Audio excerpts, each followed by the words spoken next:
passar a bola para o Hélio, mas antes tem um assunto muito sério. Uma das repercussões do que aconteceu ontem no Allianz Parque foi uma atitude grotesca de um torcedor para torcedoras do Botafogo. Eu vou chamar a Mili não porque ela é mulher, eu vou chamar a Mili porque ela, como eu, compartilha dessa indignação de que temos que ser nós a falarmos de um erro grotesco de um cidadão imbecil. Só espero que depois de identificado, assim como as câmeras do Palmeiras estão fazendo, né, e a polícia no inquérito policial, ele não diga que ele tem que pedir desculpa para a mãe, para as filhas e para a avó. Que ele peça mais desculpas que isso.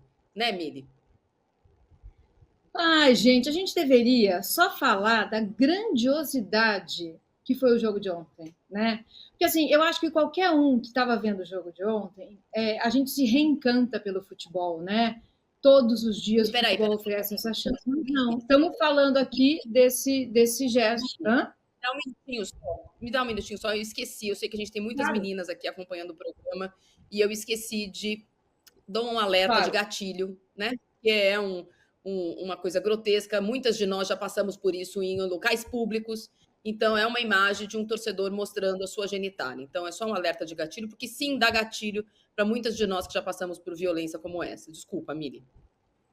Perfeito, não, tem que fazer isso mesmo. E eu tenho certeza que tem muita gente na nossa audiência vendo isso, e a imediata reação é inverter. Ai, gente, mas e se fosse lá uma mulher me mostrando as partes íntimas dela? Essa inversão não funciona. E eu vou explicar rapidamente por quê.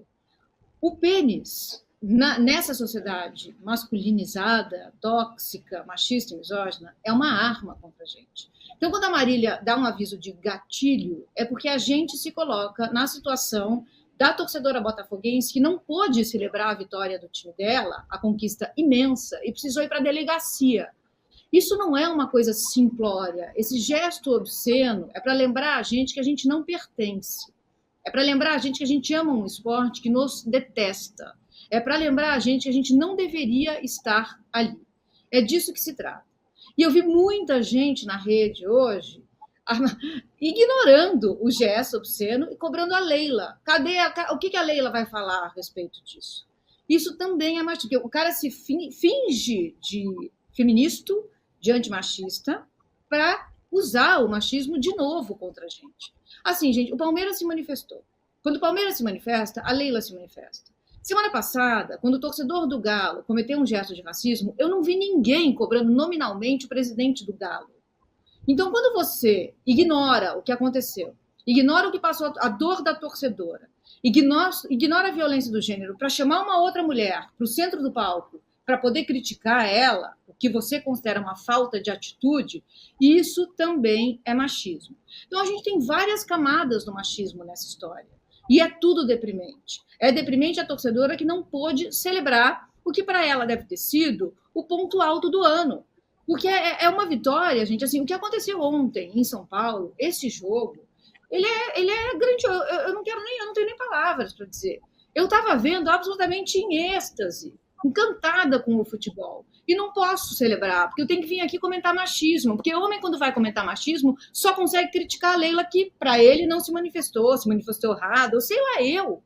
Então, a gente não consegue nem ter o direito de relaxar e festejar. Esse é o tamanho do horror que a gente vive. E tem pessoas do campo da esquerda, tá? Porque, assim, gente, não tem nada que una mais a extrema-direita e a esquerda, as ideologias políticas, do que o machismo. Se você não alcança, como a sua crítica, a Leila Pereira, nesse caso, é machismo também, cara, vai estudar. Vai estudar. Um pouquinho só para entender o que a gente passa. Então é tudo horroroso, Marília, assim, eu gostaria muito de estar só em festa, mas não é possível. Eu vou te passar a bola de volta, porque assim, eu não sei vocês, mas a semana é uma coleção, tirando esse caso bizarro, né, que eu tive que colocar aqui no meio, Hélio de la Penha, eu duvido as suas covinhas estarem maiores que as minhas, porque as minhas, elas estão sendo alimentadas. Quero que você conte para mim a experiência de ontem. Como é que foi a chegada, a recepção? Deixa eu só comentar uma coisinha antes de você falar do jogo do Botafogo, que é a grande assunto da live. As portas dessa barbárie que essa menina sofreu foram entreabertas pelo senhor Abel Ferreira, ao balançar a genitália dele diante de 200 milhões de pessoas que estavam vendo aquele jogo. E aí a Leila tem uma ponta de culpa, porque ela minimizou aquela grosseria, aquele gesto cafajeste, de preferindo dizer que obsceno foi um problema com a arbitragem. Acho que ali a Leila errou. Nesse episódio agora, não acho que ela tenha culpa nenhuma, nem tem que dar explicação nenhuma, a não ser o Palmeiras tem que dar explicação. Mas eu acho importante lembrar que a única diferença do Abel Ferreira para esse canalha, esse cafajeste, esse crápula, é que ele não baixou as calças. Mas ele balançou igualmente a sua genitália diante de uma plateia de sei lá quantos milhões de pessoas que viam o jogo na TV. Eu acho só importante e outra coisa, Renato, acho importante, você tem toda a razão, eu inclusive escrevi sobre isso hoje, porque as mesmas pessoas que correram para falar, e a Leila, hein, diante desse gesto, desse crime, foram incapazes de associar o que fez o Abel, que deve ser o ídolo desse cara, né, com o que fez o cara. Porque ídolos são imitados, a gente imita ídolos. E não é à toa, gente, que eu fico trazendo aqui a pesquisa que indica que em dias de jogos... É uma pesquisa, tá, gente? Não é da minha cabeça que eu estou falando isso, não. Em dias de jogos na cidade, a violência contra a mulher aumenta 30%. É disso que se trata. O que as pessoas fazem num campo de futebol tem reflexo nas casas das mulheres. 20 alguma coisa. Quase 30%. É um horror. É um cenário de guerra. É um horror. Ô, Hélio de la Penha, eu quero que você me conte da sua experiência paulistana ontem, da chegada ao Allianz Parque, aos 90 e tantos minutos, que eu imagino, se você estava com aquele holter, sabe quando você faz exame do coração? Se tivesse feito, não sei se... Sim. Olha, bom, em primeiro lugar, também queria me manifestar sobre essa atitude, realmente, absolutamente condenável e desprezível. E, Mili, eu acho que as mulheres, elas não são mal-vindas nos estádios mais, elas são muito bem-vindas, e não só nos estádios, como inclusive no campo, né, com o avanço do futebol feminino. Essas pessoas aí que fazem tomam esse tipo de atitude, porque antigamente todo mundo passava o pano para ela, essas pessoas é que não têm mais espaço, essas pessoas que não podem mais estar lá, que tem que ser banido do futebol, com certeza, sabe? Eu não vi pessoalmente, estava até perto ali da situação, mas felizmente não vi, estava preocupado com outras coisas, estava comemorando naquele momento, comemorando inclusive a depressão que esse cara devia estar passando, que obviamente não perdoa a coisa. Mas, Marília, olha, foi uma experiência, né? Como diz o Airbnb, uma experiência que ela já começou porque, assim, eu tinha feito um show na segunda-feira em Porto Alegre e eu não consegui um voo de Porto Alegre na terça-feira pela manhã. Eu tive que pegar um carro, ir para Florianópolis, dormir, acordar às 6 da manhã, pegar o meu voo para o Rio, deixar a mala, tomar um banho, pegar um voo e ir para São Paulo. Então já começou a coisa bem, bem punk. E aí, cara, foi curioso, assim, foi uma festa no início, porque a gente se encontrou num bar ali na Vila Madalena e era uma multidão de botafoguenses, cariocas, amigos, alguns paulistas, como o meu amigo Maurício Meirelles, enfim, mas muita gente pra caramba, uma alegria, uma festa tremenda. E aquela preocupação de como chegar, a primeira vez que eu fui ao Allianz Parque, então estava preocupado como é que seria esse deslocamento, se tinha problema de ir de camisa de clube, né? Eu tive a preocupação de ir com uma camisa neutra, com a camisa do clube meio malocada, mas o meu contato com os palmeirenses no caminho foram super amistosos, aí depois eu até botei a camisa, não tive problema nenhum, o setor visitante bem separado assim do resto da torcida, e aí começa o jogo, o Botafogo vai para cima do Palmeiras e foram 15 minutos assim de muita pressão. O Savarino bota uma bola no travessão logo de cara e tal. Enfim, a gente viu, cara, pô, vamos resolver logo essa parada em pouco tempo, né? Mas 15 minutos depois, o Botafogo deu uma diminuída no ritmo, o Palmeiras cresceu e a partir dali, gente, foi uma. Aí começou a bola na área, bola na área, bola na área, que na verdade o Palmeiras virou um samba de uma nota só, né? Ele tinha uma única jogada, era a bola para o Estevão cruzar para a área, mas enfim, e a gente defendendo, defendendo, defendendo, até que no segundo tempo a gente conseguiu, em 2 contra-ataques, ampliar a vantagem, né? Fazer 2-0 e no caso 3-1 no 4-1 no placar agregado. E aquilo, pô, para muita gente aquilo deu um alívio. Para mim, deu um gatilho. Deu o gatilho dos 3, da diferença de 3 gols. Eu pensei assim, cara, 3 gols, Palmeiras, 3 gols de diferença, meu Deus. Eu estava mais tranquilo quando estava 2, sabia? Quando deu 3, porque eu acho natural que o time dê uma relaxada, entendeu? E a relaxada aconteceu quando o Palmeiras cresceu mais, e aí, cara, a gente ficava assim, a gente estava na arquibancada o tempo todo pensando, preocupado com o tempo, com o tempo, com o tempo. E eu me lembro exatamente na hora que eu perguntei para o meu amigo quanto faltava, ele falou, estamos em 40 minutos. Eu falei, porra, faltam 5. Aqueles 5 minutos que vão levar 5 anos, né? Enfim, e quando o Palmeiras fez o primeiro gol, cara, eu falei, bicho, isso vai desestruturar. E desestruturou. 3 minutos depois, 2-2, um sufoco danado. E quando chegou o terceiro gol, cara, mas foi um... Meu Deus, que depressão. A gente foi ao inferno. Eu fui ao inferno. O meu relógio, vocês viram, o meu relógio não parava de apitar. A pressão foi para o espaço, cara. Eu fiquei meio, porra. E aí o gol foi corretamente anulado. E nós passamos. Aí depois que você passa, você começa a pensar. Em primeiro lugar, é um jogo de Libertadores, é um jogo disputado. Hoje em dia, eu acho que o jogo que mais salta aos olhos no Brasil é Botafogo, Palmeiras, Palmeiras, Botafogo.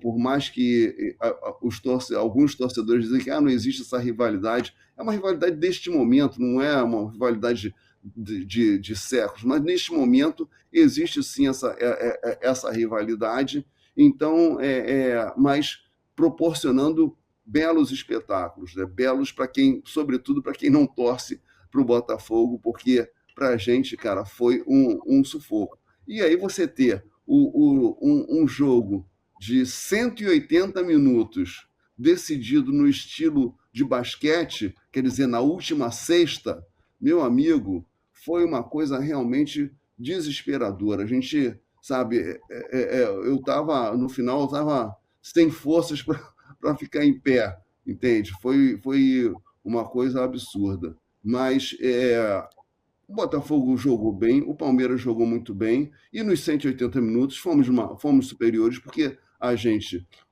jogou melhor no Rio, no nosso primeiro jogo, e garantiu a vitória. E no segundo jogo, a gente segurou a pressão. O Palmeiras foi superior em grande parte do jogo, mas a gente não estava morto, tanto que o Savarino jogou muita bola, o Matheus Martins, depois que entrou, também jogou muita bola e tudo, mas, enfim, a gente segurou a pressão e jogos de Libertadores.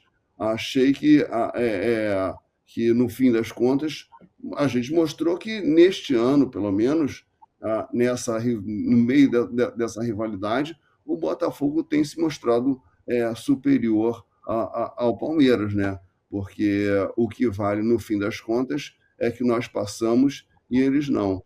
Então, ficou uma situação que a gente saiu do inferno para o céu e eles saíram do céu para o inferno, porque, pô, todo o estádio, numa alegria, numa euforia, não sei o quê, e saiu numa depressão profunda, o que me deixou muito feliz. Ô, Renato, o Botafogo dobrou a aposta. É todo mundo que pode no domingo, todo mundo na quarta-feira. 4-1, 2-2, liderança e classificação para as oitavas de final. O Tite fez o contrário, né? Poupou, perdeu o jogador naquele jogo mesmo, perdeu o jogador agora durante a semana e tem um resultado muito tranquilo para ser defendido, mais tranquilo do que era o do Botafogo. Mas a situação do Tite é muito diferente da situação do Arthur Jorge. Porque o Tite, ele é incoerente, né? Ele, com aquele papo dele de que ele não poupa, ele cuida, ele acaba tirando os jogadores de partidas importantíssimas. Basta lembrar a estreia do Flamengo contra esse mesmo Bolívia, também em La Paz, na fase de grupos da Libertadores, em que ele poupou jogadores do Flamengo titulares. Como é que você pode poupar na estreia da Libertadores, gente? Pois ele poupou. E por isso mesmo o Flamengo foi segundo colocado no grupo e não primeiro. Então, essa coisa do poupar do Tite é complicadíssimo. Eu sou da escola Arthur Jorge, que é uma escola tipo Jorge Jesus. Não, você descansa terça, quarta, você descansa segunda, terça, quarta tem jogo, quinta e sexta você descansa, sábado tem jogo ou tem jogo no domingo. Ah, mas aí o jogador sente. Gente, isso é para todo mundo. O Tite usar o calendário como justificativa para as más atuações é uma coisa bizarra. Porque o calendário é igual. Eu mostrei isso recentemente numa coluna do UOL que eu comentei a derrota, a goleada que o Botafogo deu no Flamengo. O Botafogo tem mais jogos esse ano do que o Flamengo. Então, como é que me vem com essa história, essa cascata de que o elenco está destroçado? Ora, o Botafogo está simplesmente sem o Júnior Santos, que para mim é o melhor jogador do elenco, com todo respeito ao Luiz Henrique. O craque do Botafogo, até se machucar, era o Júnior Santos, e sem o Eduardo, que era outro jogador importantíssimo. Agora, o Botafogo foi às compras. O Botafogo trouxe o Almada, o Botafogo trouxe o Igor Jesus, o Botafogo trouxe o menino que fez 2 gols no Flamengo, que entrou no final, que era a base do Fluminense, Martins. Então, gente, a diferença não está aí. Qual é o nome dele mesmo? Matheus Martins. Matheus Martins, exatamente. Matheus Martins, obrigado. Tudo isso aí chegou agora. Chegou na janela. E aí é o seguinte, é uma questão de administração do seu futebol. Ah, o João Tex tem dinheiro infinito. Pô, o Flamengo tem dinheiro caindo pelo ladrão, gente. O Flamengo acabou de comprar um terreno de quase 200 milhões.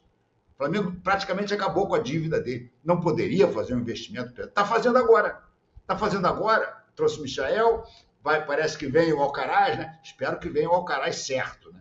Se me aparecer o Alcaraz com a raquete de tênis na mão, eu vou ficar muito bolado, né? Porque o cara errou o Medvedev, que era presidente da Rússia, que não é o presidente do Zenit. Então, se ele contratar o Alcaraz do tênis, eu não duvido nada. Mas, enfim, vem o Alcaraz, vem um lateral direito aí, Merentiel, se não me engano, mas simplesmente essa turma toda, quando chegar, pode pegar o Flamengo eliminado da Libertadores. Porque o Flamengo tem grandes chances de cair hoje. Tomara que não caia, tomara que faça uma atuação heróica, que se agarre nesses 2-0 aí e consiga sair com uma derrota que pelo menos classifica, um empate, sabe-se lá. Mas a situação é muito complicada. E o Tite é diretamente responsável por isso. O Tite é diretamente responsável pela má administração do elenco. E o seu preparador físico, Fábio Massaredian, que sempre foi reverenciado como um dos grandes preparadores físicos do futebol brasileiro, está comendo mosca também.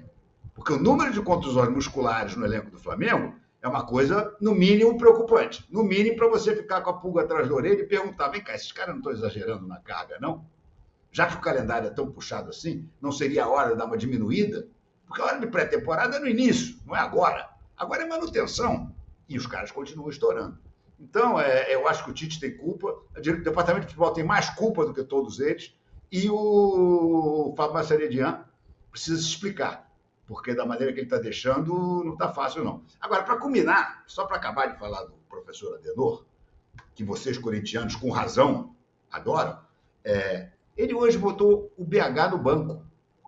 O Flamengo não tem Pedro, não tem Gabriel, ele botou o BH no banco e escalou o Carlinhos.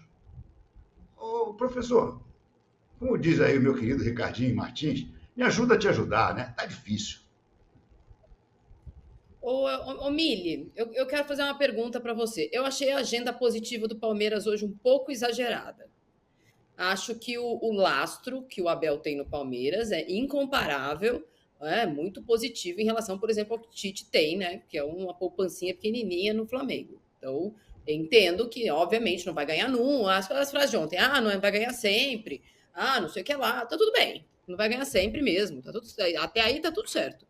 Só que em 15 dias ele foi eliminado precocemente em 2 competições importantes. O elenco do Palmeiras este ano é maior do que em outros anos em que o Palmeiras foi além. A Leila esse ano gastou 195 milhões de reais em reforços.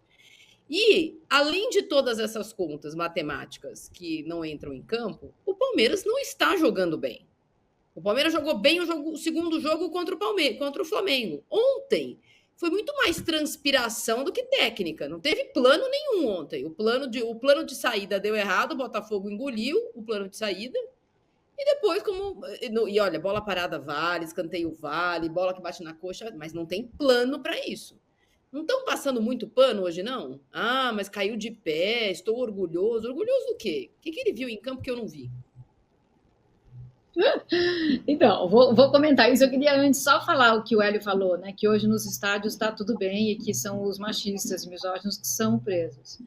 Infelizmente, ainda não é assim, Hélio. A gente talvez chegue lá. É claro que com um ato obsceno desses, tudo para, a gente consegue, a gente já é ouvida, muita coisa mudou, né?